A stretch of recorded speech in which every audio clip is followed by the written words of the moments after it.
And welcome into the Football Friday show. Josh Hennig back here in the 97.3 ESPN studio. Glad to have you guys all on board the show again this week. We got a lot of stuff to get to. Of course, we are going to try to keep this as condensed as possible. Good news and bad news. The Philly season is over and the Eagles lost last night.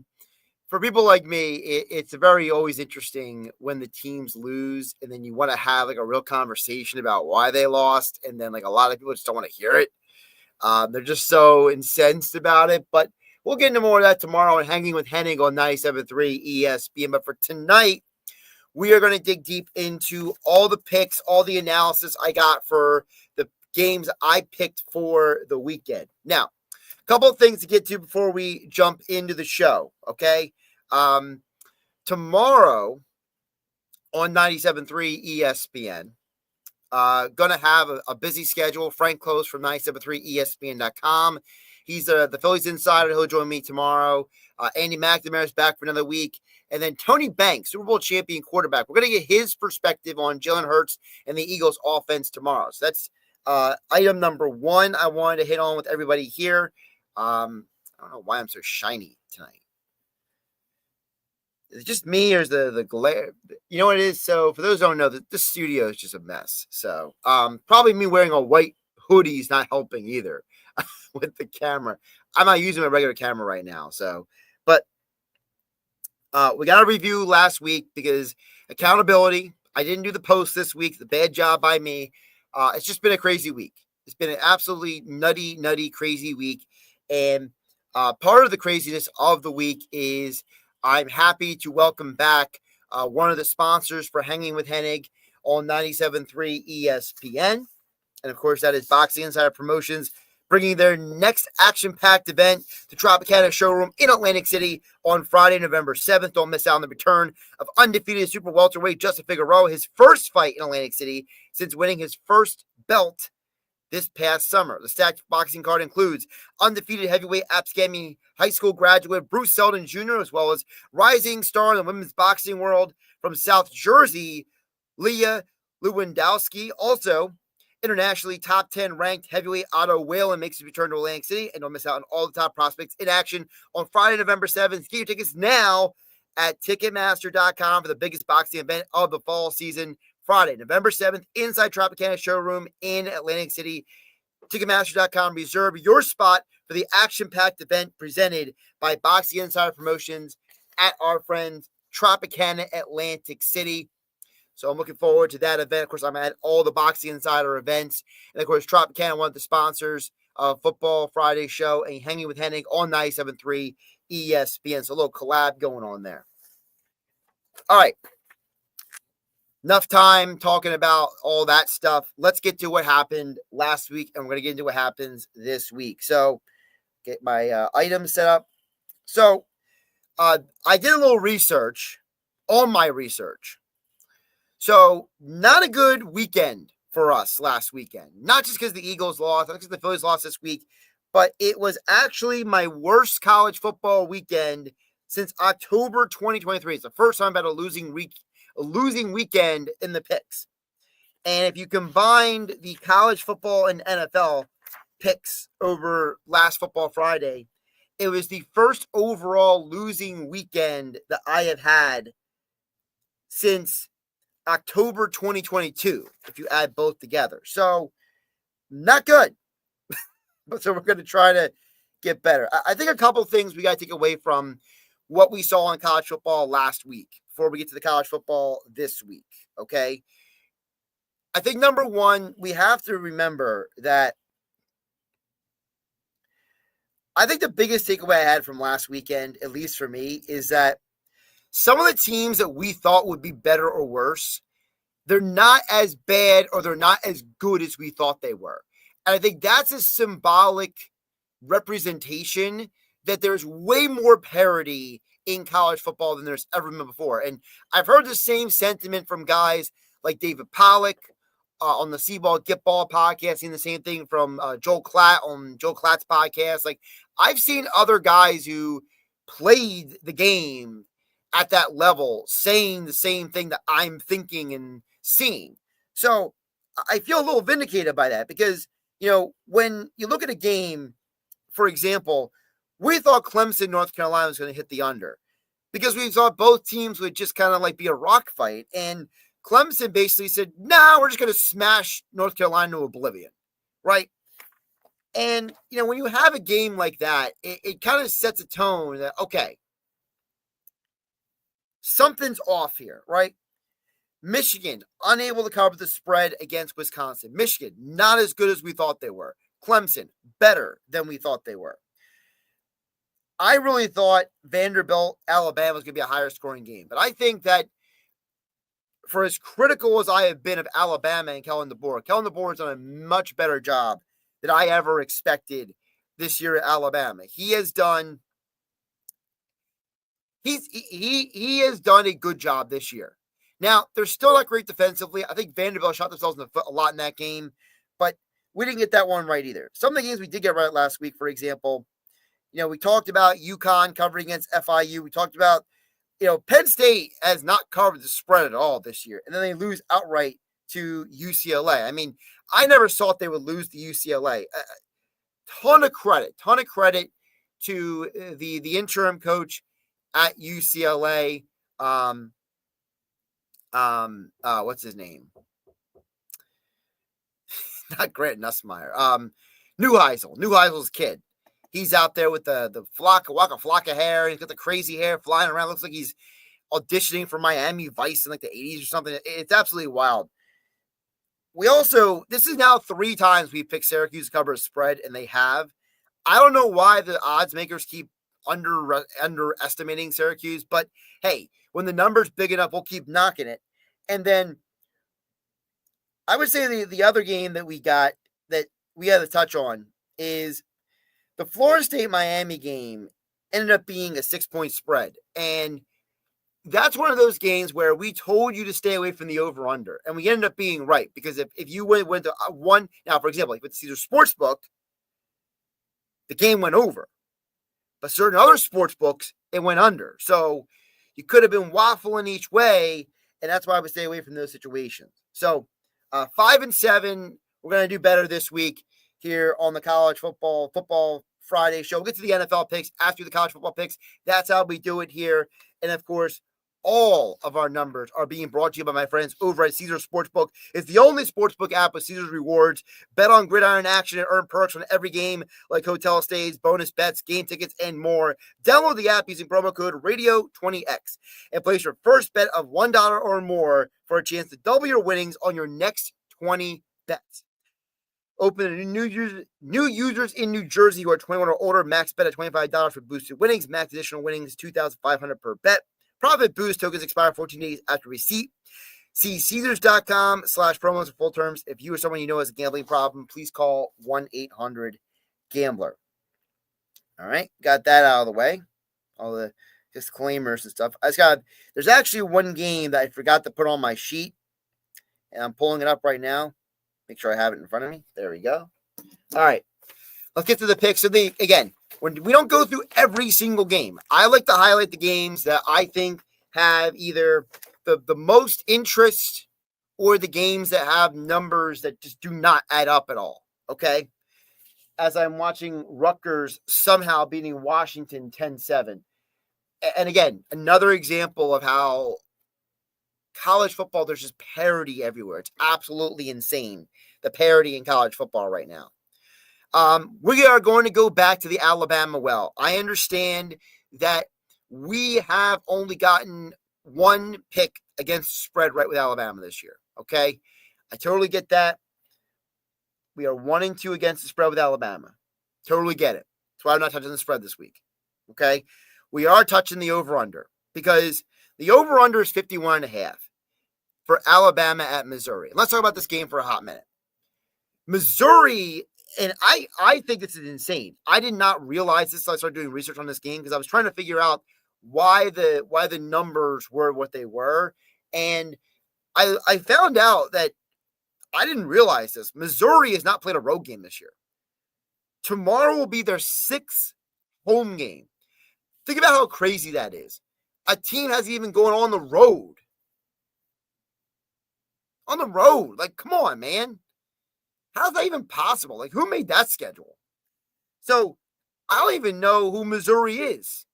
Because, frankly, they haven't had a lot of adversity. So, how am I supposed to judge that? I really can't. So, but I think the over-under is where the number is most vulnerable. Because my projected score is 30 to 25. Missouri games hit the over in 4 of the last 5 games this year.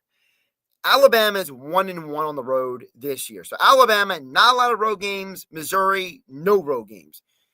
I think this game is going to come down to Ty Simpson, the quarterback of Alabama. I think that Ty Simpson, after the performance he had at Georgia 2 weeks ago, I think that he is starting to prove that he is who we thought he was, right? That he was the talented quarterback that everyone thought he was going to be. The problem I have with Alabama is still their defense. I understand that they shut down Vanderbilt last week. I thought Vanderbilt shot themselves in the foot more than Alabama shut them down. And I thought that Georgia, they mismanaged the clock in the second half of that game. So I don't look at Alabama's last 2 wins as, oh man, Alabama's defense. I look at it as I was shocked of how poorly the other team executed against Alabama's defense. So that's why I don't think Missouri is going to get shut down by Alabama, especially being in Mizzou on the road for Alabama.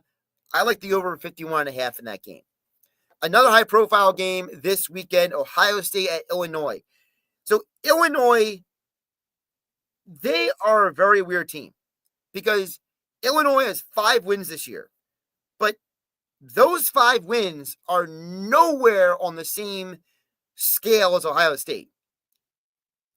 Ohio State has only been limited scoring against 2 teams this year, Texas and Washington, 2 of the top 40 defenses of all of college football. Illinois is not Texas, and they're not Washington, okay?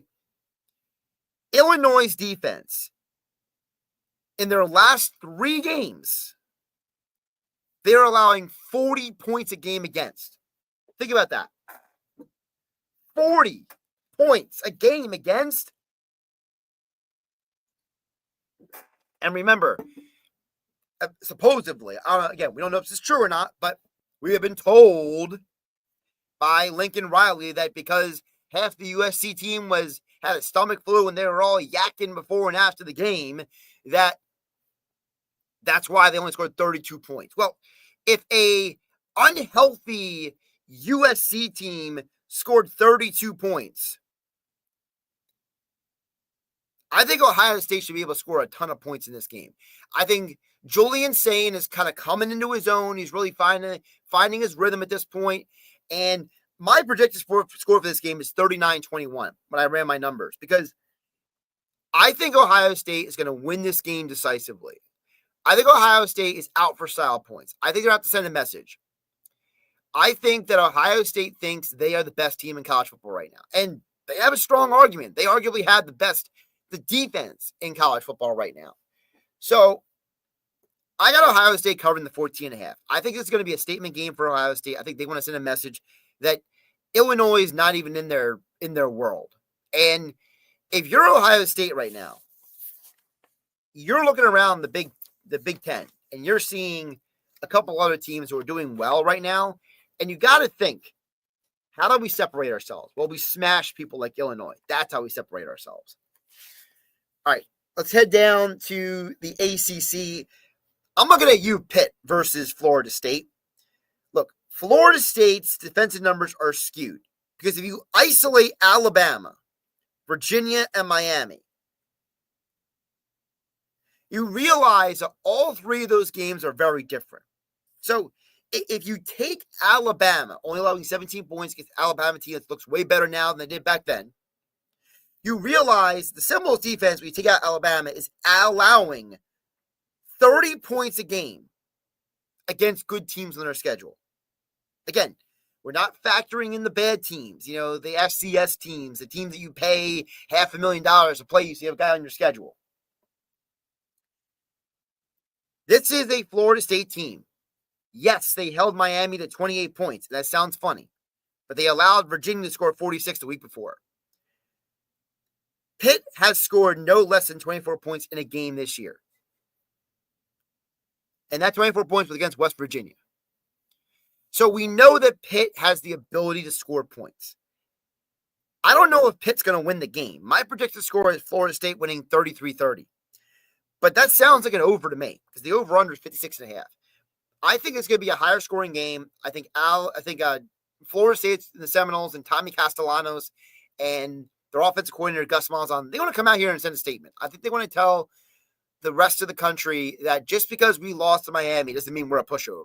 Just because we lost to Virginia in overtime doesn't mean we're a pushover. And I think they want to take out all of Pitt's hopes and dreams for their candidacy, shall we call it, for the ACC and for, like a Big Six bowl game. So that's how I'm looking at that. Let's go with Red River. Red River rivalry, Red River shootout. Listen, this is not a politically correct show. This is a football show, okay? If you don't like me calling a Red River shootout, which is what it was called for, 70 years, you're watching the wrong thing. I'm not here to worry about your sensibilities. I'm here to talk about football, okay? My projected score for this game is 22-18. I think it's going to be a low-scoring game, and here's why. There is an outside chance that Mateer is ready to go tomorrow. Now, it depends on which website, which reporter you want to ask. It doesn't seem likely. But the reality is that you still have to factor in that Oklahoma's got a good defense. This is a matchup that is usually very, very, very tightly contested. That's why the line is at 1.5, because the odds makers, they really, really want, they kind of give you information about these games. And there's only been a couple times in this rivalry's history where it's been a large number on the spread. And that's mostly because of the fact that these are two teams that always rise up, step up for these games. So I think that Oklahoma, who has hit the under in all 5 of their games this year, shows you how good their defense is. No matter who they're playing, they're hitting the under. Okay? And now they're going against a Texas team that, make no mistake, Texas, that game against Florida made them mad. Okay? That was a game that probably made them very, very angry. I think that the Longhorns defense, they're not suddenly bad because DJ Lagway threw all over them. I think that they had a bad day at the office. I think that they're going to come out here in a huge rivalry game. Listen, they might not look past Florida a little bit. Okay, that happens in college football sometimes. I think that this is a Oklahoma team that they're not a great offense. They're a very good defense. I think Texas, they have talent on offense, but not enough talent to overcome what Oklahoma's bringing to the table. So I like the under 45.5. I think this is going to be an incredible game. I think it's going to be an absolute war, a battle, because remember, this rivalry goes back decades and decades, okay? For those who don't know the whole story, I'll tell it to you, just a real encapsulation. Again, I'm not a Longhorn fan. I'm not an OU fan, so I'm kind of giving you information that's very overview. I'm sure there's a documentary somewhere about it if you really want to dig into it. But long story short, the Red River rivalry has to do with there literally is a river that's halfway between Norman, Oklahoma, and Austin, Texas. Okay? Norman, Oklahoma is where University of Oklahoma is. Austin, Texas is where University of Texas Longhorns play. Each year, they meet at a location that is roughly halfway in between what we know as the Cotton Bowl location, okay?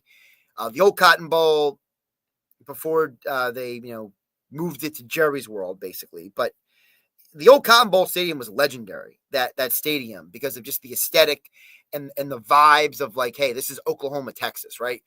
And the whole idea is that for decades, Oklahoma and Texas were recruiting the same kids, right? There's like a band back in the day.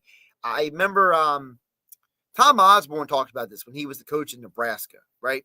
He used to say that if you put a map of the United States in front of you and you drew a line from like the middle of Nebraska all the way down the Corpus Christi, Texas. That was like the hotbed of high school football recruiting. And at the time, Nebraska was competing with Oklahoma and Texas for a lot of those athletes. And it was hard for Nebraska to get kids to leave those territories to come to Nebraska and not go to Oklahoma or Texas, because Texas, with their pedigree and head coach Darrell Royal back in the day, and then Barry Switzer at Oklahoma, they were national recognized powerhouses on television almost all the time. And so, in many ways, Oklahoma, Texas, it's similar to, Alabama, Auburn, or, the Florida State, Florida, Miami triangle. It's in the same category as Ohio State and Michigan. Like, these are rivalries that define the history of college football. So this is going to be a hard-fought game. I don't expect anything less than an absolute just back-and-forth battle in this game. But again, I think it's going to be the under. All right. Penn State, I mentioned them earlier. Penn State is now 0-5 against the spread. Their defense has allowed 30 points in back-to-back weeks. And only one of them was a good team. Don't get it twisted. UCLA is not suddenly a great team because of the win they had last week. I think it was a great game plan they had, but I don't think it was a great win. That's two different things, okay? So I think that Penn State, because their starter schedule is too soft, Nevada, FIU, Villanova. I mean, that's a soft open to your schedule, okay? You weren't ready. And now you're coming back home, licking your wounds from the loss to UCLA. And now you're going against a Northwestern team that is the one that humbled Oregon and put Oregon in the position to take you out. Think about that. You opened the door, this team, for Oregon to beat Penn State, because Northwestern went to Oregon in that game and basically said, we are going to out-physical you. We are not going to let you come into our house and for you to be, just run all over us. That Northwestern crowd was nuts. It was loud. They punched them in the face. They forced Oregon to get up off the mat, and Oregon won that game. And I think that prepared Oregon to beat Penn State at Penn State, because I think Northwestern was so physical and their crowd was so loud that it was almost like a tune-up for Oregon to go to Happy Valley and take the game to Penn State. And now Northwestern is a 21.5 point dog at Penn State. Look, I get it. Northwestern's not a great team. But Northwestern humbled Oregon, and Northwestern did something at Penn State you didn't do. They beat UCLA. Look, I'm not saying Penn State's losing this game. I don't think that they're that bad. But I do think that Northwestern is not losing by 22, 24 points in this game. I think it's going to be closer than Penn State fans want it to be. Penn State will win in the end, but I think that we're learning very quickly that this Penn State team is probably overhyped. All right, let's stick at the Big Ten. A team that I have been wrong about against a team I have been right about. These are always fun for me because I look at giving out picks, talking to you guys about football here on the Football Friday show, at Josh Hennig on YouTube, at Josh Hennig on X. We do this every Friday night. We've been doing Football Friday since 2018. Originally, we were on 97.3 ESPN every Friday night. Now we do the live stream exclusively for all of you on YouTube and X. Remember to like, subscribe, share with your friends. And as always, we are brought to you by my friends over at Tropicana Atlantic City, the Gridiron Pit, as well as Caesars Sportsbook, the only sportsbook app offering you Caesars rewards. I love sometimes looking at games with teams that I don't fully understand. Indiana and Oregon. Under head coach Kirk Cignetti, the Hoosier football team is 8-3 against the spread in Big Ten play. So that goes to show you is that you have a coach who is really good at always having his team ready to play the game. I have been wrong about Indiana a lot this year. And I think part of that was because I looked at the team last year and I saw a team that was a little inflated. And then they got exposed in the playoff. So to me, I look at Indiana and I thought they were going to be a team that could take a step back this year. That last year kind of proved that they're a bit fugazi. But you know what? I was wrong. And I'm done disrespecting Coach Sig. And I think they are a tough-minded, undefeated team traveling to Eugene, Oregon. And I think they cover the 7.5-point spread. I think Oregon is still a young team that is vulnerable to classic game plans. Not that they'll get beat, but like Northwestern did against them, I think Indiana can do a better version of that, which is punch them in the mouth, be physical, not let up, not step back, just keep taking it to them. I think Indiana can cover the 7.5-point spread at Oregon tomorrow, this weekend. All right, a few more games to get to before we go to the NFL. Another game I'm very intrigued by is Arkansas at Tennessee. These are two teams with mediocre defenses. So this should be a shootout, right? You have Taylor Green, 12 touchdown passes this year versus Joey Aguilar, 13 TD passes. This is one of those games that the NFL scouts from your favorite team is going to be at. They're going to be watching Arkansas, Tennessee, because Taylor Green and Joey Aguilar have quickly risen up those quarterback ranking conversations. In college football right now, we came into the year very, very hyper-focused, for better or worse, on guys like Mac Jones and Garrett Nussmeier and Carson Beck and Lenore Sellers. And now you have two guys in Taylor Green and Joey Aguilar who are arguably as good, if not better, than any of those guys. Also, Arkansas fired their head coach, Sam Pittman, a couple weeks ago. Bobby Petrino, yes, that Bobby Petrino, used to be the head coach at Louisville, used to be the head coach at Arkansas, had a cup of coffee in the NFL. He is now coaching this team. They are going to want to go to Tennessee and score points on a team that's got a mediocre defense. Tennessee's been in a lot of high-scoring games this year. So my projected score for this game is 41-33. I like the over 67.5, and I wouldn't be surprised if Arkansas covers the spread too, but my main pick is over 67.5. You're going to see a lot of points in this game. I wouldn't be surprised if both quarterbacks each throw for 4 touchdowns. And again, Green of Arkansas, Aguilar of Tennessee, they are positioning themselves to be NFL draft prospects.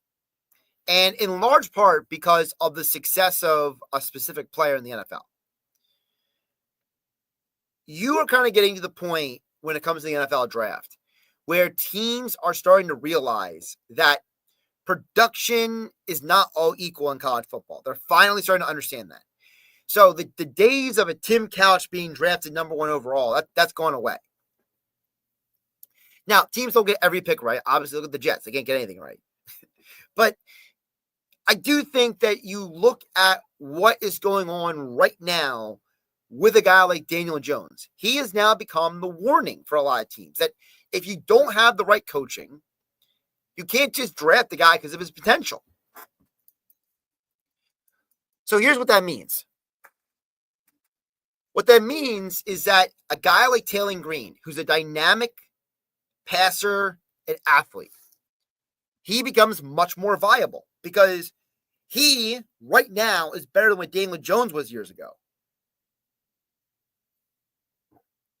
Daniel Jones was at Duke. And so now, a guy like Taylor Green, he's kind of giving you, Jordan Love vibes.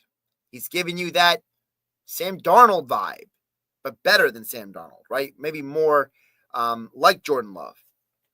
And then Joey Aguilar, he's giving you the feel of, hey, if this works out with this guy and he goes to the right team, which is always a factor in the conversation, there's no reason why that a guy like Joey Aguilar with his football IQ, his physical talents, there's no reason why he can't be like a Dak Prescott in the NFL. So that's what we're talking about. It's how do you evaluate the quarterback? And that's why I'm fascinated by this game, because I know NFL scouts are going to be watching this game closely. A couple more games to get to here. Iowa at Wisconsin. Listen, this game that I'm looking at, this is more about me trying to figure out who Wisconsin and Iowa are than anything else. I like Iowa to cover the 3.5, but Wisconsin now lost 3 straight games by an average of 18 points each of those games. And Iowa's not a great offense, but they're a better football team than Wisconsin. And I'm concerned that Luke Fickell is going to get fired at the end of this year. I think Wisconsin is falling apart and falling apart fast. Georgia at Auburn, one of the biggest rivalries in college football that nobody talks about. I think it's going to be a 26-23 game, which means it hits the over. These are two teams that are fighting to stay relevant in the SEC and the college football playoffs. Auburn, 2 losses, but both are on the road against good defensive coaches. Brett Venables over at Oklahoma and Mike Elko at Texas A&M. Meanwhile, Georgia, they realize their only losses to Alabama. So now Georgia's going into this game saying, if we get this win at Auburn, it's going to look good on our resume. And you got 2 quarterbacks who are playmakers. Gunnar Stockton of Georgia and Jackson Arnold of Auburn. These are 2 quarterbacks who are playmakers. They are dynamic. Not both of them. I don't believe Jackson Arnold can be a great NFL quarterback, but he's a good college quarterback. I think Stockton still has a chance to be a good NFL quarterback, but I don't know how good he's going to be. But either way, I think these are 2 quarterbacks who can make plays. These are 2 teams that without great defenses. They're good defense, not great defenses. And I think that you're going to see some scoring in this game, and both teams are going to be very, not want to say desperate, but very motivated, shall we call it, to put up some points because they want to prove that they can still be in that college football playoff conversation. I think Georgia pulls away in this game, but it's not going to be easy for them. All right, 2 more games to get to. Michigan at USC. In Michigan's 2 previous road games, they're averaging 25.5 points per game against. And USC is one of the top scoring offenses of all of college football this year. Michigan's defense, listen, they're solid. They have talent. But for whatever reason, they're not playing at an elite level right now on this Michigan team. And I'm trying to decipher how much of it is the young quarterback and how much of it is the head coach. And I'm not trying to get Shamar Moore fired here, okay? I'm not one of those guys. But I do think there's a bit of a coaching question, or is it a player question when it comes to Michigan? Whatever the reason is, I don't like them to win this game at all. I like USC to cover the 2.5 points. And, don't forget, with USC supposedly sick against the Illinois game, they scored 32 points alone in that game. Now they've had 2 weeks off. They've had a whole week and a half off, and they've been resting up and drinking their Gatorade and whatever else you do when you supposedly have a stomach bug that nobody knew about. And so I do think that USC is going to cover the spread. I think they're going by 7 to 10 points, honestly. I don't know why it's 2.5. I think that's a little bit giving Michigan more respect than they deserve. I think that Lincoln Riley is going to come out of his bye week and send a message here. All right. Finally, on the college football picks, we're going to go back to the well. And it was a pick that I didn't originally have on the sheet, but I did remember that I had it in my phone because I do have a little document that I track all my picks on. We're going to go to Hawaii. That's how we do around here. Hawaii right now is plus 1.5 at home on the Caesars Sportsbook app. And the reason why this game is relevant is because my rule has always been that when you, as a team, are in a certain position, right? Hawaii is one of the best home field advantages in all of college football. This is a Hawaii team that beat Air Force last week. They played Fresno State close. They destroyed not destroyed, but they ran away from Sam Houston State. They had a bad loss to Arizona. That was at Arizona. So Hawaii at home is usually a bet 9 times out of 10. Give me them at home again. And this is a Utah State team that, I get it. They put up a lot of points on Vanderbilt a couple weeks ago. But outside of Vanderbilt and Air Force, they haven't beaten anybody special. Well, they didn't beat Vanderbilt anyway, but they beat Air Force. Well, so did Hawaii. So Air Force really isn't that good. They got slobber knocked by Texas A&M in a high-scoring game, and they got boat raced by Vanderbilt. And I think they're going to go to Hawaii, and I think they're going to lose the game. I do. I think Hawaii, there's 2 reasons why Hawaii is one of the best home field advantage college football. Number one is it's a very long flight from wherever you are to get to Hawaii. It's not a short trip. It's not like going from, Philadelphia to Miami or going from Dallas to Chicago. Like those are simple flights, right? This is a game where you're traveling hours and hours, and then all the distractions. Listen, you put a bunch of 18 to 22-year-old young men in Hawaii, they might not be fully paying attention. Let's just put it that way, right? So I do like Hawaii to cover the spread there. Thanks to Jeff in Ocean State for reminding me. I'm trying to get you some winners here, Jeff. I'm working on them, buddy. I did the research. I figured out where I went wrong. We're recalibrating. I'm trying to get these right this week. And again, these are not projections. These are not predictions. These are analysis that results in me picking results, sides. Again, if you or someone you know has a gambling problem, please call 1-800-GAMBLER.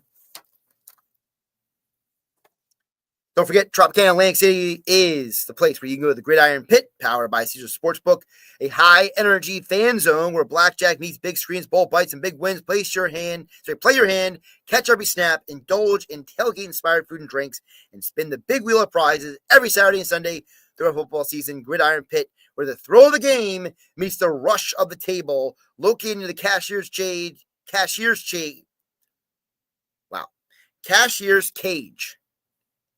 Learn more at Caesars.com. Must be 21 or older to play. Know when to stop before you start. Gambling problem, please call 1-800-GAMBLER. All right, NFL. Games I am focusing on because the Eagles are not playing. And frankly, I don't know where it is for everybody else, but apparently we got a nor'easter coming up to the northeast. And I keep seeing different reports about, is it going to be 10 miles an hour? Or is it going to be 40 miles an hour? I don't know what it is. So I was hoping to kind of get out of the house, and I might work with Billy Schwein on Saturday, but we'll see how it goes. Might be a good day to just lock yourself in and watch football. Starting with the London game at 9:30 in the morning. Yes, we are going first tip of the morning for a pick. Because I think the Broncos, their win against the Eagles is going to catapult them into the postseason. Sean Payton is one of the best coaches in all the NFL. And I think he looks at what they did against the Eagles and says, I can replicate that. I can take what happened in the second half of that game and turn a whole game plan into that. It's like proof of concept, right? And the Jets are nowhere as good as the Eagles, talent-wise, ability-wise. And where the Jets are the most weak is their rush defense. They have one of the worst run defenses all of the NFL. And that's why I'm taking J.K. Dobbins over 68.5 rushing yards. Dobbins has 76 or more rushing yards in his last 4 games. 4 straight games with 76 or more rushing yards going against the Jets team that has trouble stopping the run. So give me over 68.5 is the prop for J.K. Dobbins. And I think that Sean Payton realizes that if he runs the ball, he's going to let his young quarterback have an opportunity to have less pressure on him. And so I'm not wondering, I know the Broncos are going to do, but what are the Jets going to do? The Broncos have a very good defense. How is Justin Fields going to handle the blitz and the pressure of the Broncos defense? I am very fascinated by that because Justin Fields is an example of a guy who never got good coaching. He's never had elite coaching in the NFL. And so now he is basically, he's a better quarterback now than when he was a rookie, mostly because of the fact that he's just had to learn on the job, basically. That's a shame because I believe if you were to put a Justin Fields with a Mike McDaniel or a Kyle Shanahan or a Sean McVay, one of these, Kevin O'Connell, one of these coaches is great at being a quarterback whisperer. I think Justin Fields would be amazing in those systems. But again, he hasn't had the opportunity, so people think very low of him. And it just goes to show you that talent is not everything. Coaching matters more in football than any other sport. All right, keep moving. Patriots at New Orleans. I don't care that New Orleans won last week. I know New Orleans is not one of the better teams in football. And so now they are going against a Patriots team that is averaging 28 points per game on the road this year. Saints defense is going to be playing shorthanded. I think that the Patriots cover the 3.5 points. My projected score for this game is 27-18 Pats. I think that this is one of those games where it was nice that New Orleans got a win last week, so they don't have to go winless. But I think the Patriots realize we just beat the Bills. And I think they're realizing because we just beat the Bills, we could probably beat anybody. And sometimes belief is more important than anything else in sports. Let's take on the 1 o'clock window of games. Rams at Baltimore. Now, we know Baltimore, no Lamar Jackson, no Roquan Smith. They are banged up, injured out the wazoo again. And the Rams, this is a team that has the talent to wreak havoc on a bad Ravens defense, which is crazy to say. Who would have ever thought that a Baltimore Ravens defense not be good? For the first, 20-some years of their existence, they've always had good defenses. This year is the worst defense I can remember. I got the Rams scoring at least 30 points in this game. I think the Rams cover the 7.5 points. And I think that Baltimore's got to have some tough conversations because if they fall to 1-5 now, you're talking about a team that probably needs to be a seller at the trade deadline.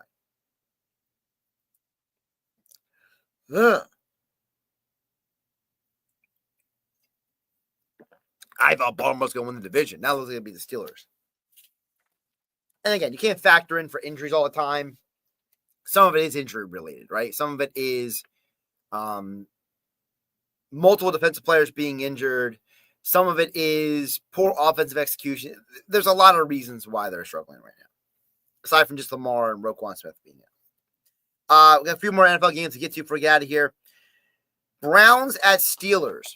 Good news is Shedeur Sanders is finally going to be the backup quarterback for the Browns. The bad news is he might have to come into the game because Dylan Gabriel might get injured against the Steelers. And I'm not buying into this whole, well, Gabriel did a fine job internationally last week.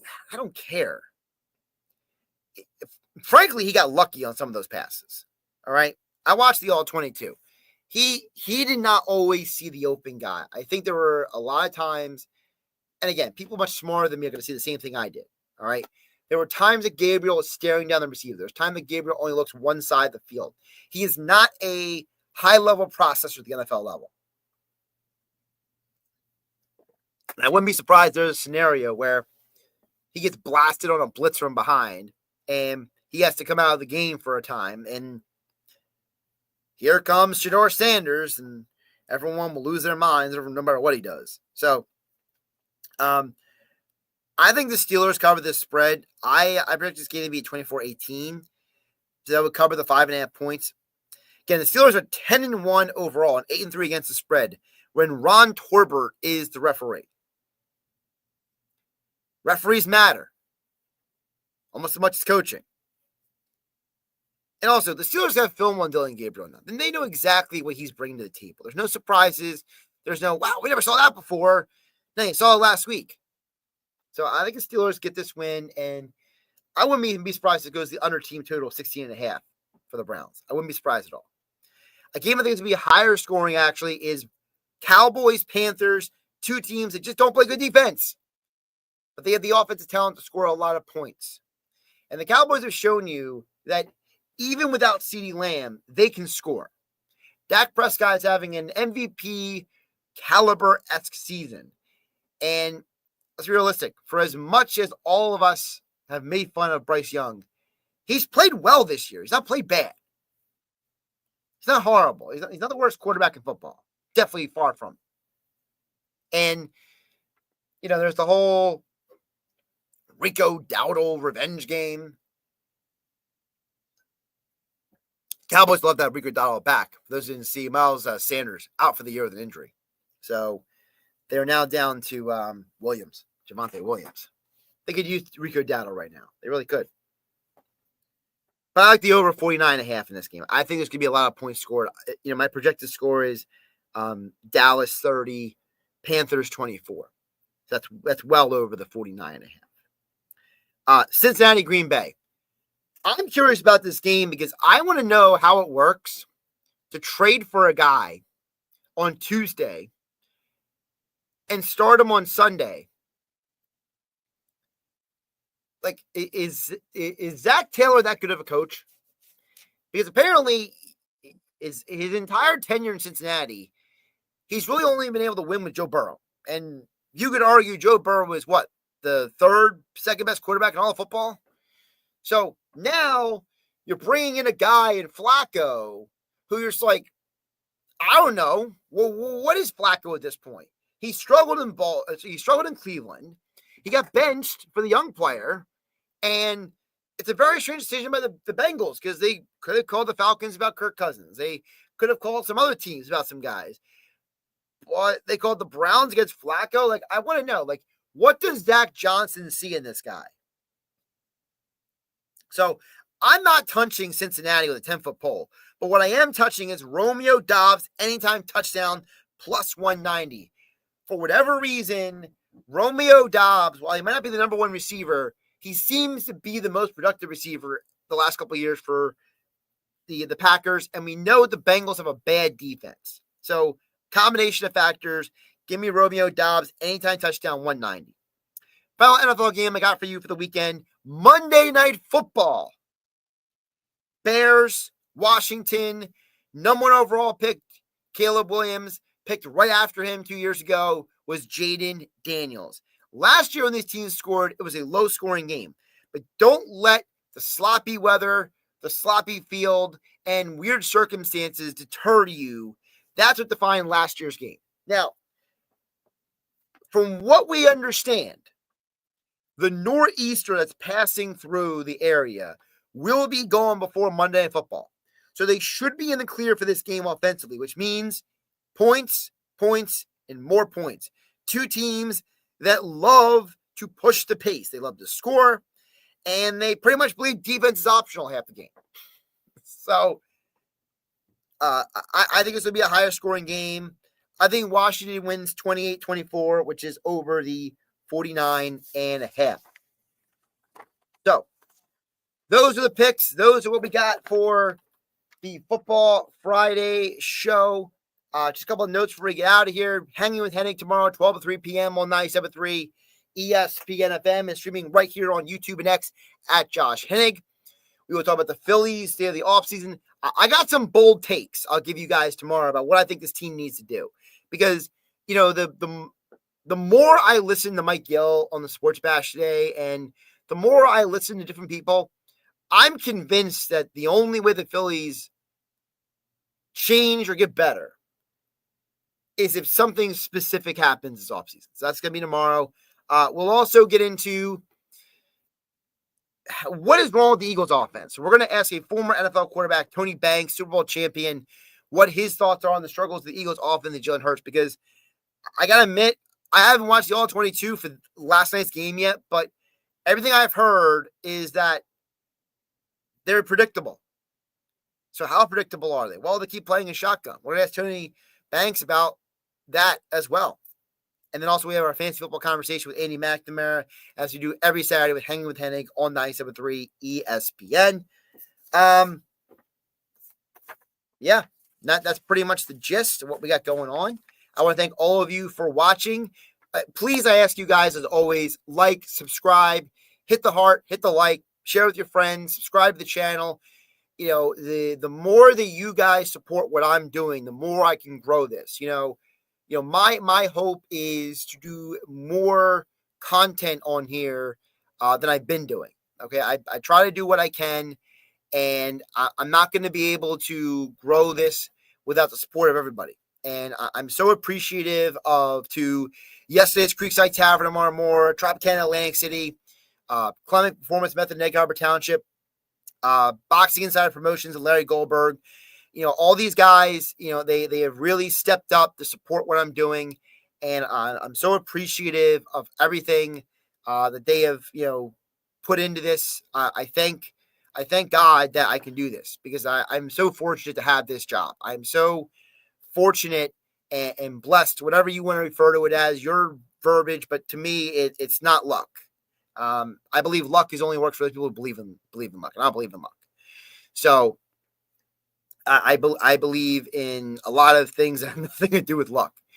And so I know that for a lot of people out there, you look at what I do for a living and you're like, that must be a great job. And I will never, no matter how rough the day is, no matter how little sleep I get, no matter how many hours I'm putting into this, I'm fully aware how fortunate I am and how blessed I am to have this job. And, a night like last night after the Phillies and Eagles lose, and I don't get home until after 1 a.m. in the morning, and I didn't get a lot of sleep last night, and I'm doing 20 million things. I'm typing up my notes for these Football Friday show and for Hanging with Hennig.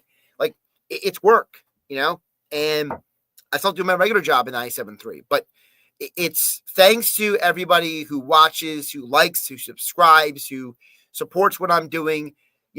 I'm trying to give you guys something that you guys can get somewhere else, can't get anywhere else, because there's a lot of people who give you picks, but they're not going to give you thoughtful picks. They're not going to have a track record that I do, right?